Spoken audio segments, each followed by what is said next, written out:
Selamat sore Tribuners, Anda sedang menyaksikan live update Tribun News bersama saya Firdananda.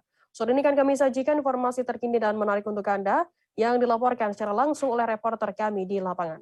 Dan inilah live update selengkapnya.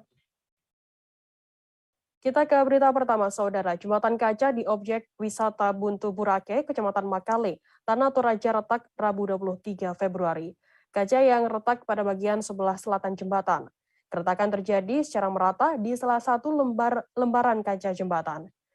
Jembatan yang menghabiskan anggaran 3,9 miliar ini belum kunjung diperbaiki oleh pihak terkait. Pihak Bapenda Tanah Toraja memasang tanda larangan di dinding kaca agar diketahui oleh wisatawan. Informasi lebih lengkapnya akan disampaikan oleh rekan jurnalis kami dari Tribun Timur, ada Tommy Paserio yang akan melaporkannya. Silakan laporan Anda, Tommy. Baik, Firda dan Tribuners, dapat informasikan bahwa jembatan kaca yang berada di pelataran objek wisata Patung Tuhan Yesus Memberkati di Buntu Burake, Kecamatan Makale, Kabupaten Tanah Toraja, retak. Kaca yang retak pada bagian sebelah selatan jembatan. Keretakan terjadi secara merata di salah satu lembaran kaca jembatan. Pantauan kami saat ini jembatan atau anjungan kaca ini ditutup untuk wisatawan. Petugas dari Bapenda Tanah Toraja juga memasang tanda larangan di dinding kaca agar diketahui oleh wisatawan. Jadi penutupan ini dilakukan untuk menghindari kejadian tak terduga atau demi keamanan dan keselamatan para wisatawan. Meski ditutup, dari hasil pantauan kami, tak satupun petugas yang berjaga di jembatan kaca yang berada di atas jurang setinggi kurang lebih 1.200 meter tersebut. Petugas hanya berjaga di loket tiket jalan masuk objek wisata. Sementara itu, Kepala Dinas Perumahan Rakyat dan Kawasan Permukiman atau PRKP Tanah Toraja, Daud Balalembang mengatakan bahwa perbaikan jembatan Burake sudah dalam tahap perhitungan. Nantinya pemeliharaan dilakukan secara menyeluruh di objek wisata Primadona Tanah Toraja tersebut. Ia juga memastikan perbaikan akan dilakukan pada tahun ini. Daud juga menjelaskan bahwa selama kurang lebih 2 tahun jembatan yang retak tak kunjung diperbaiki karena terkendala anggaran akibat pandemi COVID-19. Menurutnya, objek wisata Burake juga dalam waktu yang lama tidak menerima kunjungan wisatawan atau ditutup akibat pandemi COVID-19. Dan perlu kami informasikan bahwa proyek jembatan kaca yang menelan biaya mencapai 3,9 miliar ini dirancang oleh PT Maribangun Persada Spesialis. Bahan yang digunakan berupa kaca yang tahan panas berstandar SNI yang dibuat Indonesia, tepatnya dari kota Surabaya. Saat ini saat masih dioperasikan maksud saya, wisatawan tidak diperkenankan memakai sepatu dan sendal saat hendak atau masuk ke jembatan kaca ini. Petugas telah menyediakan alas kaki khusus yang jumlahnya 20 pasang. Alas kaki itu diimpor langsung dari negara Cina dan disediakan oleh Dinas Pariwisata Tanah Toraja. Jadi untuk masuk ke jembatan kaca tersebut, wisatawan harus membayar Rp 50.000 itu di luar biaya tiket. Seperti itu, Firda. Baik, terima kasih rekan jurnalis dari Tribun Timur, Tommy Pasero atas laporannya. Selamat bertugas kembali. Kita beralih ke informasi selanjutnya, Saudara. Gelanggang olahraga atau GOR Saburai di Enggal Tanjung Karang Pusat, Bandar Lampung, sempat mencari ikon kebanggaan masyarakat Bandar Lampung. Sejumlah event-event olahraga tingkat nasional digelar di GOR Saburai. Namun beberapa tahun terakhir keadaannya kian memprihatinkan. Kondisi fisik bangunan banyak mengalami kerusakan. Sempat direnovasi pada tahun 2019, namun sampai saat ini terbengkalai dan tidak kunjung selesai. Informasi lebih lengkapnya akan disampaikan oleh rekan jurnalis kami dari Tribun Lampung, ada Jovitar Husin yang akan melaporkannya. Silakan laporan Anda, Jovitar. Oke, baik Firda, bisa saya sampaikan bahwa Gor Saburai sempat hendak direnovasi oleh pemerintah setempat pada tahun 2019. Namun sampai sekarang bisa dilihat sendiri dari tayangan yang bisa kami sampaikan kemarin itu tidak terurus dan sampai sekarang belum juga selesai. Bahkan di pertengahan atau bulan September tahun 2020 sempat terjadi insiden kebakaran yang menyebabkan sebagian bangunan mengalami kebakaran. Untuk diketahui juga bahwa GOR ini terakhir kali digunakan pada tahun 2018. Sampai saat ini bisa dilihat kondisinya cukup memprihatinkan, di mana banyak tumbuh tumbuhan liar dan sebagian atap juga mengalami jebol atau tidak terawat. Masyarakat pun berharap pemerintah bisa memperhatikan untuk melakukan perbaikan untuk GOR tersebut, karena GOR ini sendiri bisa dikatakan menjadi kebanggaan masyarakat Bandar Lampung. Untuk kondisi bagian dalam GOR sendiri bisa dilihat juga bahwa tampak memprihatinkan, seperti cat yang mulai ngelupas dan atap yang bolong. Untuk sebagian waktu atau beberapa saat warga menduga GOR ini dimanfaatkan untuk hal yang tidak baik, seperti digunakan untuk anak muda nongkrong atau melakukan pesta miras. Hal tersebut bisa dilihat dari beberapa pecahan botol kaca yang ditinggalkan di wilayah sekitar. Demikian, Firda. Baik, terima kasih rekan jurnalis dari Tribun Lampung, Joviter Hudsin atas laporan Anda. Selamat bertugas kembali. Tribuners, kita beralih ke informasi selanjutnya. Gempa bumi kembali mengguncang Sumatera Barat pada Jumat hari ini, 25 Februari 2022. Gempa bumi berkekuatan 6,2 magnitudo dan 5,2 magnitudo berpusat di Pasaman Barat dengan kedalaman 10 km. Gempa pertama berkekuatan 5,2 magnitudo terjadi sekira pukul 8 lebih 35 menit waktu Indonesia Barat. Sementara gempa berkekuatan 6,2 magnitudo terjadi sekira pukul 8 pagi lebih 39 menit waktu Indonesia Barat. Untuk mengetahui informasi lengkapnya mengenai kronologi hingga kepanikan saat terjadi gempa dan juga update kerusakan dan juga dampak-dampak lainnya akibat gempa ini, kami sudah tersambung dengan jurnalis dari Tribun Padang, ada Fuadi Zikri yang akan melaporkannya. Zikri, silakan laporan Anda. Ya, selamat siang rekan Firda. Selamat siang juga Tribuners semua. Dapat kami sampaikan bahwa memang pasca gempa yang terjadi pada pagi tadi meluluhlantahkan sebagian rumah warga yang berada di Kabupaten Pasaman dan Pasaman Barat. Memang di daerah ini merupakan daerah yang menjadi titik pusat gempa yang terjadi, Frida. Berdasarkan pantauan Tribun di lokasi, beberapa titik lokasi tadi seperti di daerah Salemen, Malampah, Kabupaten Pasaman, banyak rumah warga yang mengalami kerusakan berat, bahkan ada rumah warga yang rata dengan tanah akibat gempa yang meluluhlantahkan daerah tersebut. Nah, di daerah lainnya juga terjadi hal yang sama. Rumah warga banyak yang mengalami kerusakan sehingga tidak dapat digunakan lagi dan warga saat ini mengungsi di depan rumah di tempat pengungsian sementara yang dibangun. Selain itu di beberapa daerah lainnya juga terjadi likuifaksi di daerah tersebut, longsoran karena dipicu akibat gempa. Nah, di sana berdasarkan informasi dari warga, longsor menghambat aliran sungai sehingga dikhawatirkan akan menimbulkan air bah ketika hujan datang. Untuk korban sendiri, rekan Frida, saat ini berdasarkan informasi dari BPBD setempat, terdapat 5 orang warga yang meninggal tertimpa reruntuhan, serta puluhan warga yang mengalami luka ringan hingga mengalami luka berat. Dari beberapa yang mengalami luka berat itu, saat ini juga sudah ada yang dirujuk ke rumah sakit RSUD yang berada di pusat kabupaten. Hingga saat ini, rekan Frida, pemerintah masih melakukan pendataan terhadap rumah-rumah yang terdampak gempa ini. Berdasarkan informasi dari BPBD, ada ratusan rumah warga yang memang terdampak kerusakan akibat gempa ini. Untuk kebutuhan masyarakat sendiri saat ini, Frida, adalah pasokan listrik yang memang di lokasi saat ini sedang padam sejak gempa tersebut terjadi. Kemudian warga juga berharap adanya air bersih untuk konsumsi harian dan juga terpal sebagai tempat pengungsian.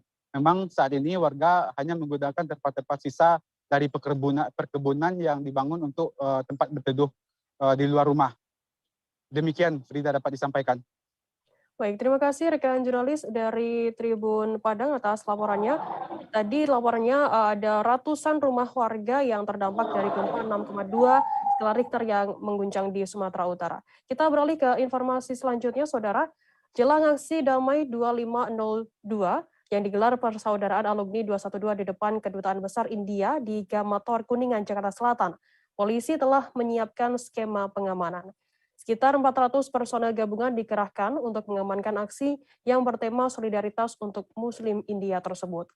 Aksi itu akan diikuti sejumlah komponen, diantaranya GNPF Ulama, Front Persaudaraan Islam, dan Spirit 212. Informasi lebih lengkapnya akan disampaikan oleh rekan jurnalis kami dari tribunnews.com, ada Fahdi Fahlevi di sana. Silakan laporan Anda, Fahdi. Ya, Firda. Ya, tadi masa aksi damai 2502 menggelar aksi di depan Kedutaan Besar India yang berlokasi di Gama Tower, kawasan Kuningan, Jakarta. Aksi ini bertujuan mengecam langkah pemerintah India yang melarang pemakaian hijab di lembaga pendidikan. Aksi ini dimotori oleh Persaudaraan Alumni 212, GNPF Ulama, FPI, dan beberapa ormas Islam lainnya. Tadi aksi dilaksanakan dimulai setelah sholat Jumat. Sekitar 1.000 massa tadi memadati depan Gedung Gama dan sempat menyebabkan kemacetan di kawasan Kuningan. Massa juga tadi sempat mencoba untuk bertemu dengan perwakilan dari Kedubes India, namun gagal begitu. Di akhir aksi tadi massa sempat membacakan pernyataan sikap, yaitu mengecam keras perlakuan negara India yang tidak menghormati hak asasi manusia Muslim India, terutama hak menjalankan agama. Lalu mengutuk keras pembiaran negara atas kekerasan sistematis yang dilakukan oleh kelompok ekstremis terhadap Muslim India. Kemudian massa juga meminta kepada komunitas internasional untuk tidak berdiam diri dengan bersikap tegas, lalu memberikan sanksi kepada India demi mencegah terjadinya genosida. Selanjutnya, massa juga meminta kepada Organisasi Kerjasama Islam atau OKI untuk menyelenggarakan sidang darurat atas kondisi yang menimpa umat Islam India. Kemudian, massa juga meminta kepada pemerintah Indonesia sebagai negara mayoritas Muslim terbesar untuk peduli dan tidak berdiam diri atas pelanggaran hak asasi manusia yang menimpa Muslim India. Terakhir, massa tadi menyerukan kepada seluruh umat Islam, terkhusus umat Islam Indonesia, secara aktif mengerahkan upaya untuk membantu saudara Muslim di India. Demikian, Firda. Baik, terima kasih rekan jurnalis dari tribunnews.com, Fahdi Fahlevi atas laporannya. Selamat bertugas kembali. Tribuners, kita akan jeda sejenak, tetaplah di Live Update. Oke, apa kabar Bang Arif di sini untuk strateginya? Kalau saya sendiri di Jumit 37 ini yang semalam baru mulai, apa yang saya dirasakan udah Kapten Hitam? Sebenarnya aku nggak ngerasa itu penangkapan atau penggerebegan atau apapun itu. Karena gitu, posisinya aku Kriteria. Jadi kita mengenal disebut dengan stroke yang tidak berdarah dengan stroke yang berdarah. Stroke yang tidak berdarah itu biasanya ditandai dengan adanya penyumbatan. Kalau itu terjadi di sini mungkin pikirnya tidak ke situ kali ya, tapi kalau di Korea atau di Kamboja itu ada beberapa paper yang saya itu mas, ya. Dulunya tukang koran. Oh gitu ya. Tukang koran. Ya, saya baca itu Pak. Tuh kan pernah baca kan? Ya. Jadi kalau saya jadi pangdam itu udah bersyukur banget. Si anak ini dijadikan sebagai tersangka begitu. Ya kalau ini kita bicara yang di luar kasus Ngombo ya. Dengan nama hujan shower, di mana terdapat batas jelas antara daerah hujan dan tidak hujan yang biasanya terjadi pada fase awal mature stage atau tahap dewasa.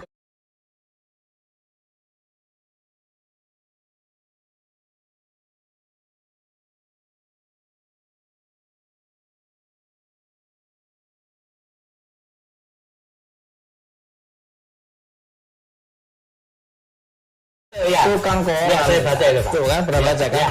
Jadi kalau saya jadi pangdam itu udah bersyukur banget. Si anak ini dijadikan sebagai tersangka begitu. Ya kalau Terima kasih Anda masih bersama kami di Live Update. Kita beralih ke informasi selanjutnya, Saudara. Masyarakat Kabupaten Ogan Komering Ulu geger menyusul ditemukannya ribuan liter minyak goreng yang disimpan di rumah sales berinisial FE 37 tahun di Kecamatan Batu Raja Timur, Kabupaten Ogan Komering Ulu, Provinsi Sumatera Selatan. Sebanyak 3.780 liter atau setara dengan 3,7 ton minyak goreng. Di saat terjadi kelangkaan ini, minyak goreng membuat geram masyarakat.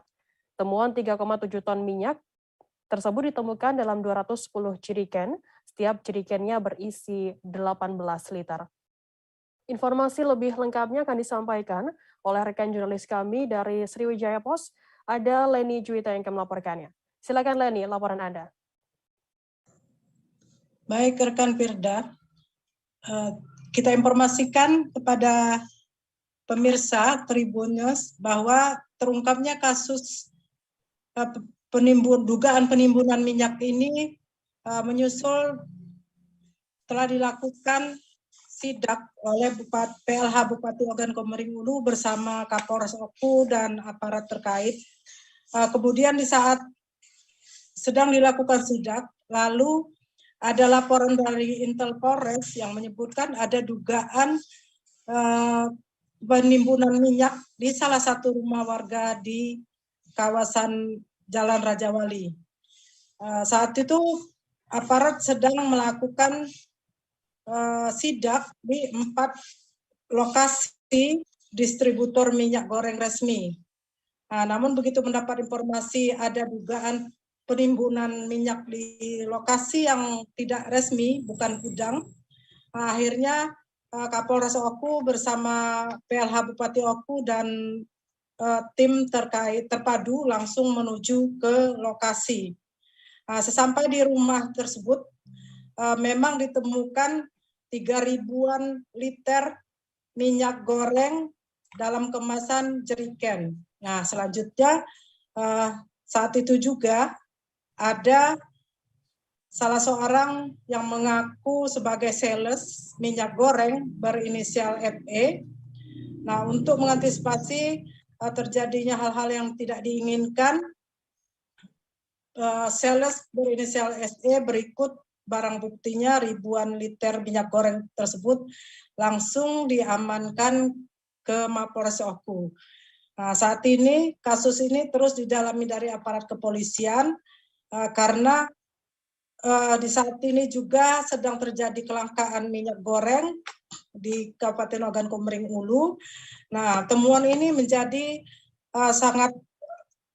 menjadi viral dan masyarakat banyak yang geram di saat orang antri mencari minyak, namun ada ditemukan minyak goreng yang berlimpah yang tidak jelas kemana peruntukannya.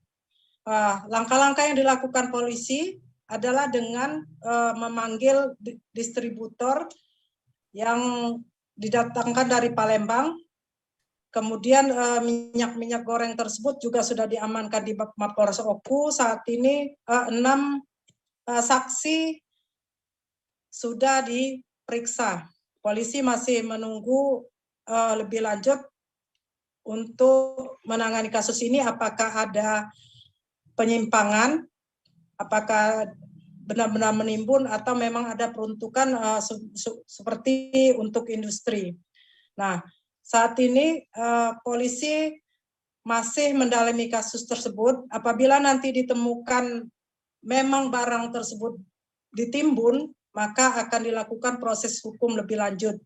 Sebaliknya, apabila tidak ditemukan pelanggaran, maka barang tersebut akan dikembalikan dan segera didistribusikan sesuai peruntukannya. Begitu, rekan Firda.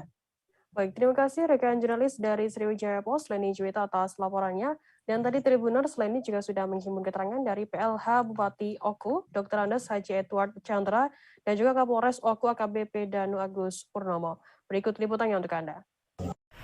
Ingin melihat ya, rantai distribusi. Dari produsen kepada distributor, kemudian kepada agen-agen, kemudian juga kepada warung-warung kecil dan sampai ke masyarakat, ke konsumen. Kita lihat di mana ini ada tertahannya di mana. Apa memang pasokan dari produsen memang kurang atau ada titik-titik tertentu yang saya sampaikan tadi, ada yang terjadi misalnya penundaan distribusi atau penjualan. Karena di situasi semacam ini, di mana masyarakat misalnya membutuhkan minyak goreng dengan distributor yang memang sudah beberapa minggu ini tidak menerima pasokan. Baik, jadi sampai hari ini kami masih terus melakukan proses penyelidikan. Jadi penyelidikan ini masih belum selesai dan kami juga belum menetapkan pihak-pihak yang akan menjadi tersangka pada kasus ini. Kita berupaya untuk mengklarifikasi bahwa minyak goreng yang kita temukan di salah satu rumah penduduk ini apakah memang sesuai peruntukannya atau tidak. Apakah ada indikasi penimbunan atau tidak. Jadi kita ingin memastikan semuanya sehingga memang kita dapatkan informasi yang jelas. Dan apabila memang ternyata atau ada indikasi pelanggaran atau tindak pidana berupa penimbunan sembako atau saat ini minyak goreng yang sedang langka tersebut, maka kami akan laksanakan tindakan sesuai dengan ketentuan yang berlaku. Ada pelanggaran, bagaimana sikap kita? Apabila tidak ada pelanggaran, yang jelas kita segera juga akan sampaikan kepada pemilik barang tersebut untuk bisa langsung didistribusikan. Karena apabila misalkan memang ternyata barang itu dialokasikan, apakah itu untuk keperluan industri atau keperluan lainnya, dan itu bisa dibuktikan dengan surat izin maupun administrasi lainnya, yang jelas kita pasti akan menyampaikan kepada pemilik barang tersebut untuk bisa melaksanakan atau meneruskan kegiatan tersebut. Ini cepat tuntas. Pihak kepolisian sendiri apakah ada targetan gitu berapa lama bisa mengungkap kasus ini? Yang jelas sesegera mungkin. Tadi kami sudah jelaskan bahwa kami telah memanggil dalam hal ini kita mengundang pemilik dari minyak tersebut, kemudian juga kami juga mengambil keterangan dari ada 2 orang tenaga buruh yang membantu untuk memindahkan. Kemudian juga beberapa masyarakat yang sudah membeli, kita berupaya untuk cari informasi di situ. Kemudian kita juga akan mengecek. Kita akan berupaya untuk mengambil keterangan dari pemilik barang atau distributor yang mengirim barang tersebut dari Palembang. Percepatan vaksinasi COVID-19 di wilayah Kabupaten Kepulauan Talaut terus digenjot. Polres Talaut optimis bisa memenuhi target yang diminta yakni 80%. Saat ini untuk data capaian vaksin COVID-19 untuk tahap pertama sudah memenuhi target. Sementara untuk tahap kedua saat ini sudah mencapai 80%, mendekati capaian target vaksinasi. Informasi lebih lengkapnya akan disampaikan oleh rekan jurnalis kami. Dari Tribun Manado ada Ivan Mamentiwalo yang akan melaporkannya. Silakan laporan Anda, Ivan. Ya, baiklah rekan Firda. Oke. Saat ini saya melaporkan dari Kabupaten Kepulauan Talaut di mana pihak Polres telah melaksanakan vaksinasi kepada warga di perbatasan saat ini. Jadi pencapaian vaksinasi saat ini Kabupaten Kepulauan Talaut itu hampir mendekati 80% dan artinya sudah akan mendekati target yang akan diberikan yang sudah diberikan oleh pemerintah. Jadi pemerintah saat ini terus menghimbau kepada warga ya terutama warga di perbatasan untuk tetap melakukan vaksinasi karena vaksinasi dinilai aman bagi warga dan jangan terpengaruh dengan berita-berita hoax seperti itu, Firda.